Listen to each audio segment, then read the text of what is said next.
Hello there, and welcome back.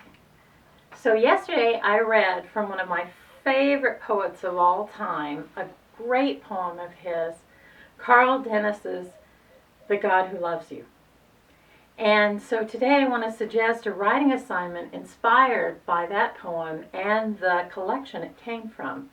So this is not an advertisement from Carl Dennis. He doesn't need my help. He's a Pulitzer Prize winning, Ruth Lilley Prize winning, astonishing poet. But his work has just been a really important part of my life and my experience. I wanted to tell you just a little bit about how geeky I am about Carl Dennis. To give you an example, if I saw somebody like, I don't know, Harry Styles on the street, I probably wouldn't recognize him. And I certainly wouldn't go all fangirl. But man, when I got the chance to listen to Carl Dennis read his poetry live, I went early. I sat down front because they don't charge for live poetry readings. I sat down front and I cried the entire time, just tears running down my face like some sort of Beatles teen. Anyway, that poem has meant so much to me. I think it has real power. But I don't necessarily suggest that you try to write a poem like Carl Dennis. He uses rhythm and rhyme like all poets do, and patterns and forms, but he is very subtle and complex in that way. And so rather than focus on the sound of the poetry, I want to focus a little bit more on his technique, especially in the poem, The God Who Loves You.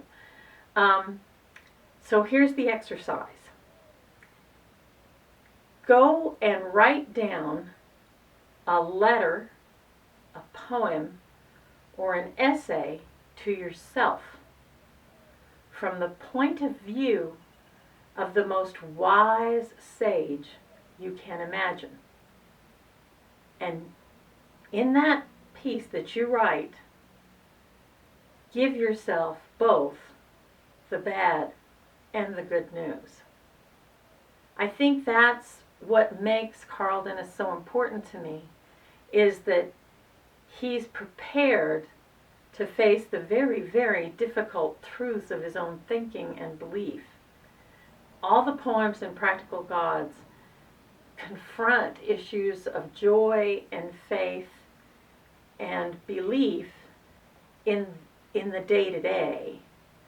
And for example, he writes the most amazing, insightful things about historical characters in a way too. He has a poem about St. Francis counseling a nun who has cancer. I mean, how does one do that? I mean, she doesn't make it. That's a hard truth. No matter how hard you pray, no matter how much you give of your life, sometimes you don't make it. And worse yet, people lose you. That's why this channel exists. My brother John, who was more than a brother, he was a friend, went and got cancer. And I think it would bother him how many people cry about it, because he was a very fun person. He would have preferred we have some scotch or whiskey or maybe something a little to smoke. But in the end, that's the bad news. The good news is I got him. He was my brother. The way my brother Dean would put it is, he was my brother first. So Dean wins that. He was Dean's brothers first. But I digress. Try it. Take a few minutes today. Take on the voice of the most wise philosopher sage you can and write a letter or a poem or an essay, sharing the hard truth of both the bad and the good news. That's it for today.